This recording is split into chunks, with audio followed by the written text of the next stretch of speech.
Ready to transform your visual inspiration into stunning AI-generated art? Let's dive into how to use Moodboards to master Midjourney prompts. First, break down your mood board into its core elements. Identify the dominant colors, textures, materials, and overall themes. Note the primary and secondary colors. For example, if your board features earth tones with tops of teal, make a note of these specific hues.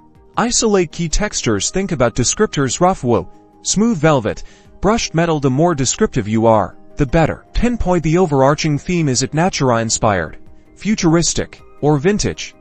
Use precise language like organic, cyberpunk, or Victorian era. Now, craft your Midjourney prompt by merging these elements. For example, start with imagine, followed by earth tones, teal accents, rough wood texture, organic forms.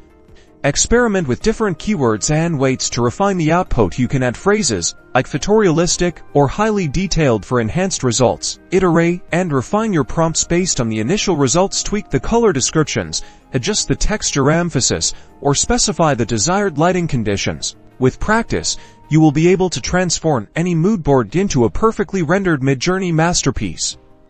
Unleash your creativity and let the AI bring your vision to life.